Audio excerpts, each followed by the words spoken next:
Semoga salam dan taslim kita haturkan kepada Nabi Muhammad SAW, manusia yang menyatukan umat manusia dari perbedaan ras, kulit hitam di Afrika, kulit putih di Amerika, kulit kuning di Asia, mereka yang berbahasa Arab, berbahasa Inggris, berbahasa Mandarin, Prancis, semuanya disatukan oleh Muhammad dalam satu akidah yang sama, yaitu akidah la ilaha illallah Muhammadur Rasulullah. Bulan Zulhijjah ini berkaitan erat dengan seorang nabi yang dimuliakan oleh tiga agama, yaitu agama Islam, agama Kristen, dan agama Yahudi. Semua agama ini menyatakan diri seperti Nabi Ibrahim alaihissalam. Orang-orang Yahudi dan Nasrani banyak menggunakan nama untuk anak mereka dan diri mereka sendiri, Ibrahim atau Abraham. Oleh karena itu dalam Al-Quran Allah Subhanahu wa taala berfirman, "Inna awlan nasi bi Ibrahim alladzina tabau wa hadan nabi walladzina amanu wallahu waliyul mu'minin." Sesungguhnya orang yang paling berhak, paling dekat dengan Nabi Ibrahim adalah orang yang mengikuti Nabi Ibrahim dalam hal syariat sebelumnya yang telah disempurnakan oleh Nabi Muhammad SAW. Wahai Ali dan Nabi Muhammad SAW. Ritual ibadah haji dan kurban ini berkaitan erat dengan Nabi Ibrahim alaihissalam. Kita ketahui bahwa saat ini ada 1 juta saudara kita yang melaksanakan ibadah haji. Di antaranya ada 100.051 jamaah dari Indonesia yang juga melaksanakan ibadah haji pada tahun ini. Saat ini sudah ada pergerakan di Mina, mereka melaksanakan Jumrah, Aqabah, Wusta dan Ula. Setelah sebelumnya melaksanakan wukuf di Arafah pada tanggal 9 Zulhijjah. Ada beberapa sebab sehingga Nabi Ibrahim ini dimuliakan, diagungkan, apakah lain agama-agama samawi dan termasuk kita Nabi Muhammad SAW. Pertama adalah karena beliaulah Nabi pertama yang menggunakan akal, nafakat karena logikanya menyatakan bahwa Allah itu satu. Nabi Ibrahim alaihissalam adalah seorang nabi yang cerdas, anak dari seorang penjual patung yang disebutkan bernama Tarikh atau ada menyebutkan bernama Azan. Masa anak-anaknya dipenuhi dengan kisah-kisah ketaatan dan baktinya kepada kedua orang tuanya. Pada masa mudanya Nabi Ibrahim alaihissalam gelisah, bagaimana mungkin patung bisa memberikan perlindungan sedangkan ia tidak bisa melindungi dirinya sendiri. Lalu Nabi Ibrahim mencari siapakah sebenarnya Tuhan yang menciptakan alat ini. Di malam hari Nabi Ibrahim dia minta naik dari koi. Kemudian dia menyatakan inilah Tuhan. Namun tatkala bintang tersebut terbenam, Nabi Ibrahim mengatakan saya tidak suka yang terbenam. Kemudian dia melihat bulan, dia berkata inilah Tuhan.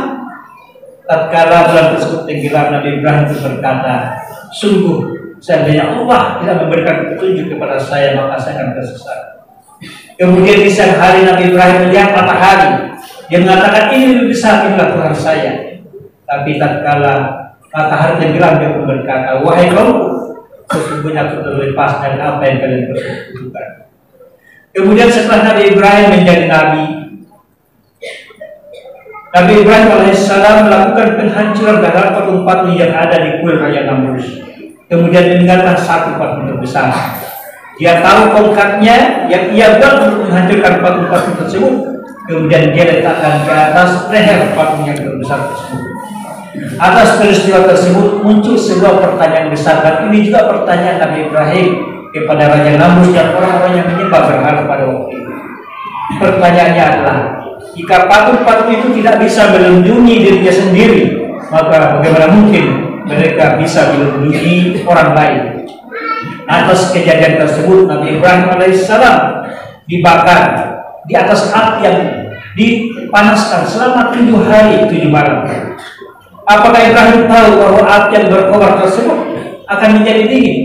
Nabi Ibrahim tidak tahu. Ini Nabi Ibrahim. Tetapi Allah tidak tidur. Allah jadikan api itu menjadi dingin, menyelamatkan Nabi Ibrahim alaihissalam. Bahkan ada seekor burung pipit mengambil air dengan paruhnya yang kecil, dia selarkan ke dalam api yang berkobar. Perbuatan burung pipit ini diperhatikan oleh burung-burung yang lain, makhluk Allah yang lain.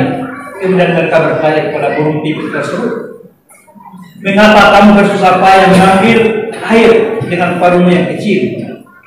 Apakah dengan air yang sedikit tersebut bisa menyelamatkan Nabi Ibrahim? Lalu dijawab oleh burung kecil tersebut, walaupun aku tahu selesai bahwa air yang ada di mulut saya tidak bisa memadamkan api tersebut, namun aku mesti berbuat untuk menegakkan kebenaran dengan segenap kemampuan yang saya miliki. Allah tidak akan bertanya kepada saya, demikian Allah Ta'ala, apakah kamu berhasil memadamkan api tersebut? Tapi nanti Allah akan bertanya kepada saya, apa yang kamu lakukan di saat kezaliman ada di depan mata. Pelajaran yang dapat kita ambil dari peristiwa tersebut adalah bahwa setiap perjuangan dalam menegakkan kebenaran selalu mendapat ujian, tantangan dan halangan. Perjalanan dalam kebenaran itu serta-merta berjalan mulus, dan tentu saja terkadang nyawa menjadi taruhannya. Dan jalan itulah yang diembangkan oleh sang pejuang yang dimimpikan oleh para pejuang kebenaran karena balasannya tersurga. Kemudian apa yang dilakukan oleh murid pipit tersebut mungkin seperti perbuatan yang sia-sia, namun dia telah menunjukkan dirinya di hadapan Allah, di barisan mana dia berada dan di pihak mana dia berjuang. Bahkan Buya Hamka almarhum pernah berkata, jika kamu diam saat agamamu dihina, maka gantilah bajumu dengan kain kafan. Allahu Akbar, Allahu Akbar, walillahil hamd.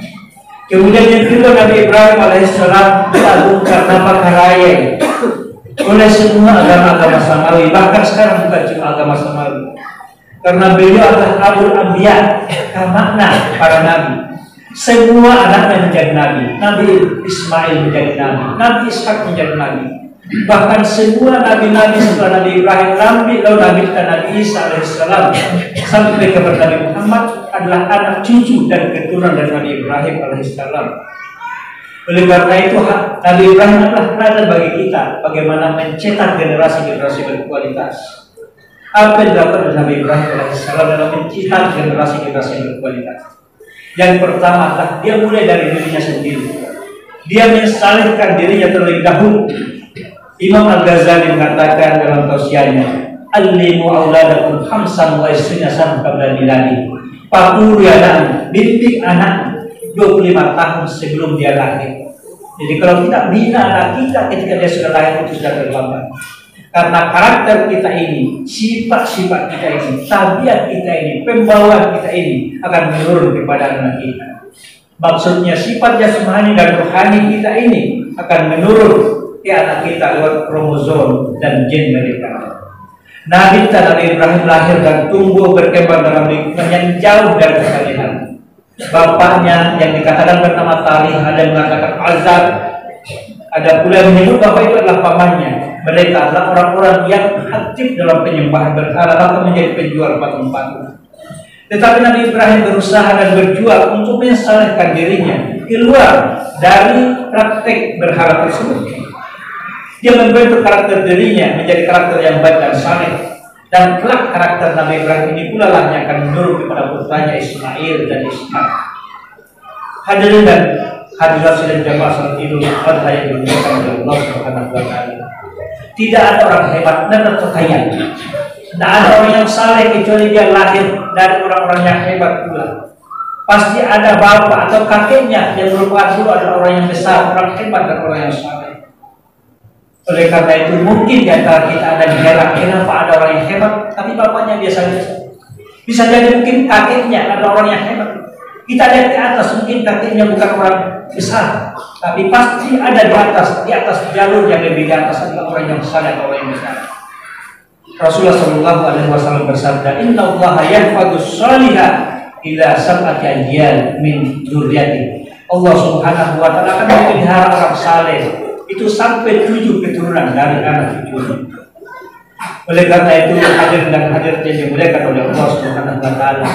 Bisa jadi mungkin saat ini kita bisnis dengan orang-orang yang saleh, mungkin juga pemimpin-pemimpin yang mungkin masih jauh dari kesalehan. Tapi kita belum terlambat. Mari kita salehkan terlebih dahulu diri kita. Kelak dari diri kita, dari cucu kita, nanti insya Allah akan lahir orang-orang yang saleh pula. Dan ini tentu saja tidak cukup dengan doa, dengan usaha. Harus dengan doa. Nabi Ibrahim telah mencontohkan doa-doanya dalam Al-Quran. Bahkan semua doanya, hampir 12 doa Nabi Ibrahim dalam Al-Quran, semuanya diijabah oleh Allah Subhanahu wa Ta'ala. Kita bisa berusaha dengan doa kita. Kita bisa berusaha mendidik anak kita di sekolah-sekolah dengan pendidikan yang terbaik, tapi jangan melupakan doa. Nabi Ibrahim berdoa, "Ya Allah, inni ja'iluka lin-nasi imama." Nabi Ibrahim berkata, "Wa min dzurriyyati." Nabi berdoa supaya anak cucunya menjadi para pemimpin, menjadi orang-orang yang saleh. Dan ini harus kita ikuti. Dan terbukti semua anak cucu Nabi Ibrahim menjadi orang-orang yang baik, orang-orang yang saleh. Nabi Ibrahim juga berdoa, "Ya Allah, Rabbana wa'b'ath fihim rasulan minhum yatlu 'alaihim ayatik." Utuslah seorang nabi yang akan kelak memberikan dan menyampaikan ayat-ayat-Mu ya Allah, dan Allah mengabulkan dengan utusnya Nabi Muhammad SAW. Nabi Ibrahim alaihissalam pernah berada di Makkah, daerah yang kering kerontang, tidak ada harapan hidup di sana, malah tidak ada air. Tapi itu adalah perintah Allah Subhanahu wa Ta'ala.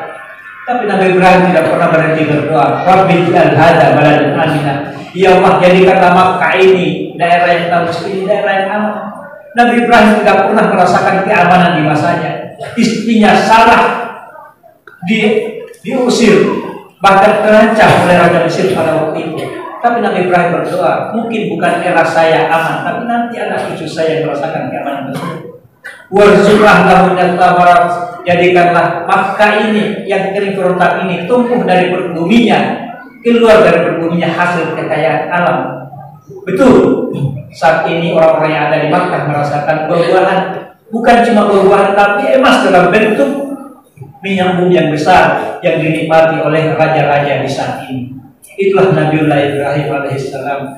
Dia tidak berdoa untuk dirinya sendiri, tapi dia berdoa untuk anak cucunya, bahkan anak cucu yang jauh dari garis keturunannya saat ini pun merasakan apa yang akibat doa dari Nabiullah Ibrahim alaihissalam. Almarhum Sanusi Baco juga sering menyampaikan dan pernah ditanya, ya, kenapa anak-anakmu menjadi anak-anak yang saleh semuanya berhasil? Dia mengatakan, saya berusaha berjuang, berikhtiar dengan usaha saya. Upah pasti boleh dengan sekolah-sekolah yang terbaik. Tapi bukan itu yang terpenting. Saya tidak pernah meninggalkan salat saya, kecuali saya mendoakan satu persatu anak saya. Mudah-mudahan mereka menjadi orang yang saleh, orang yang bermanfaat. Kemudian yang ketiga, Nabi Ibrahim alaihissalam dimuliakan oleh para agama-agama Samawi karena beliau dengan penuh keikhlasan dan ketaatan mengorbankan putranya Ismail sebagai taqarruban ila Allah. Nabi Ibrahim sudah berusia 100 tahun dan perang anaknya. Dan ketika Allah mengaruniakan kepadanya seorang anak yang tampan, akhlak saleh, cerdas bernama Ismail alaihissalam di usia 7 tahun, Allah menguji Nabi Ibrahim, dan inilah ujian terbesar Nabi Ibrahim, yaitu mengorbankan putranya Ismail alaihissalam. Isa ini anak kita. Semua kita lakukan demi anak. Yang halal terkadang kita lakukan, yang sunnah terkadang kita lakukan, bahkan terkadang yang haram pun kita lakukan. Terkadang kita menunda salat karena anak kita menangis. Kita sekarang terkadang tidak peduli halal dan haram. Dan ketika pada saat yang sama, kalau kita melakukan hal tersebut, kita telah mengorbankan Allah. Bahkan terkadang kita menjadi berperilaku seperti binatang. Perang melawan hawa nafsu kebinatangan ini adalah sebuah perang yang begitu berat. Selain karena nafsu itu sifatnya abstrak, tidak terlihat. Nafsu juga ada dalam diri kita. Jika kita tidak mampu mengendalikan hawa nafsu, maka kita bisa lebih buas daripada binatang buas sekalipun. Jika nafsu tidak dikekang, maka seseorang tidak akan malu-malu melakukan penistaan, kesewenang-wenangan, kedurhakanaan, dan kejabalan. Dengan kebiadaban tersebut, ada orang yang tega membunuh teman seperjuangan, membunuh pimpinannya, membunuh teman sekantornya, teman bisnisnya, saudara kandungnya. Ada yang membunuh istri dan suaminya, ada yang membunuh anak, bahkan orang tua terkadang membunuh anaknya sendiri. Ada beberapa pelajaran yang kita bisa petik dari peristiwa-peristiwa tersebut, termasuk dalam peristiwa perang Uhud, tepatnya pada hari Sabtu tanggal 7 Syawal tahun 3 Hijriah. Nabi memerintahkan kepada 50 pasukan kemana pada waktu itu, jagalah celah antara Bukit Uhud dan rumah, jangan kamu tinggalkan tempat tersebut. Bahkan jika kalian lihat kami menang membawa harta rampasan, kalian jangan bergerak. Bahkan seandainya kami semua ini mati, bahkan burung-burung mematok kepala kami, jangan tinggalkan tempat tersebut. Itulah perintah dari Nabi. Tapi apa yang terjadi?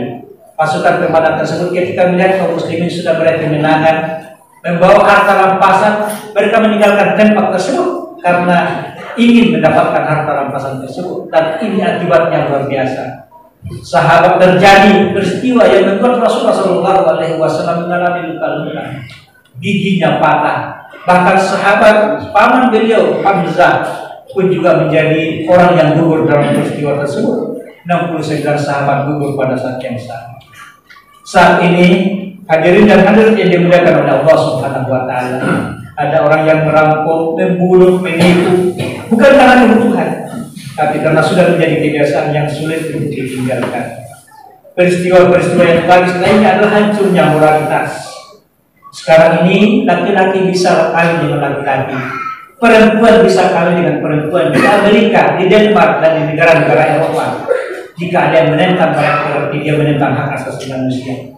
Ini adalah sifat-sifat kebinatangan, dan inilah yang harus kita korbankan, seperti kita mengorbankan korban yang kita korbankan saat ini. La yanalullahu luhumuha wala dimauha walakin yanaluhu taqwa minkum. Bukan dagingnya, talian jerahnya yang akan sampai kepada Allah Subhanahu wa taala ketika kita menyembelih hewan tersebut, menyembelih kambing dan sapi tersebut. Tapi yang sampai kepada Allah adalah at-taqwa, niatan, kata untuk menghilangkan sifat-sifat hayawaniah dalam diri kita. Ketika darah tersebut mengalir dari sapi, mana digiring sapi kita, kambing yang kita kurbankan, bersama dengan saat itu kita niatkan bahwa yang kita sembelih, yang kita hilangkan adalah sifat-sifat hayawaniah yang ada dalam diri kita. Mari kita redam hawa nafsu kebinatang kita dengan bersilaturahim. Mari buang buruk sangka, iri hati, kerakusan, sifat dendam dalam diri kita. Hilangkan sifat ego kita. Mari kita bersatu. Kalau kita bisa bersatu, kenapa mesti berbeda? Dan kalaupun harus berbeda, kenapa kita harus tidak saling menghargai? Dari peristiwa ini kita bisa ambil iktibar bahwa kita boleh saja menyayangi sesuatu, kita bisa menyenanginya. Bisa jadi bahwa semua yang ada pada diri kita itu semua adalah titipan dari Allah. Barang, jabatan, anak, istri, bahkan nyawa kita sendiri, itu semua bukan milik kita, tapi titipan atau milik Allah Subhanahu wa taala. Allahu Akbar, Allahu Akbar, walillahil hamd. Hadirin dan jamaah salat Idul Adha rahimakumullah, banyak pelajaran yang kita bisa ambil dari kisah keteladanan Nabi Ibrahim alaihissalam ini. Yang pertama, marilah kita bersama-sama membentuk karakter diri kita lebih dahulu, salehkan diri kita. Jangan lupa membina anak-anak kita. Kelak kita akan melahirkan generasi-generasi yang saleh dan tangguh dan sabar seperti Nabi Ismail, Nabi Ishak, Nabi Muhammad SAW. Kelak kita akan mendapatkan istri yang salehah seperti Hajar, ibunda Ummul Mukminin Khadijah radhiyallahu anha. Kemudian yang kedua, mari kita menghidupkan sunnah Nabi Ibrahim alaihissalam dengan berkurban. Berkurban ini adalah dalam rangka mensyukuri nikmatul hayah. Dulu betar di pasaran yang Tuhan. Kita diuji oleh Allah dengan corona yang hampir 2 tahun lebih kita rasakan saat ini. Allah menyelamatkan kita saat itu. Dulu betar. Allah menguji dengan peristiwa gempa bumi yang terjadi di Mamuju, di Majene, dan di tempat-tempat yang lain. Allah menjauhkan kita di pasaran yang Tuhan. Oleh karena itu, salah satu tujuan daripada kurban adalah kita mensyukuri nikmatul hayat. Tentu saja ada rencana Allah kenapa Allah menyelamatkan kita. Kemudian yang ketiga, kurban ini adalah daf'an minal bala, karena yarqulwal adalah penebusan jiwa. Mudah-mudahan yang kita berkurban Allah menjauhkan kita dari berbagai musibah. Inna sholati wa nusuki wa mahyaya wa mamati lillahi rabbil alamin. Sesungguhnya gana dari sambayata ibadah kita, duota Bahkan mati kita niatkan untuk Allah Subhanahu wa taala. Allahu Akbar, Allahu Akbar, walillahil hamd. Marilah kita bersama-sama pada akhirnya kita berdoa, mudah-mudahan Allah Subhanahu wa taala memberikan kepada kita keselamatan dunia dan akhirat, menyatukan kita dalam satu kesatuan sifat-sifat ilahiyah. Mudah-mudahan kita dianugerahi oleh Allah Subhanahu wa taala keturunan yang saleh dan salehah seperti keturunan Nabi Ibrahim alaihissalam, seperti anak cucu Rasulullah sallallahu alaihi wasallam. Amin ya rabbal alamin. Rabbana ighfir lana dzunubana wa israfana fi amrina wa thabbit aqdamana wa ansurna 'alal qawmil kafirin. Ibadallah, innallaha ya'muru bil 'adli wal ihsan wa ita'i dzil qurba wa yanha 'anil fahsya'i wal munkari wal baghi ya'idukum la'allakum tadhakkarun.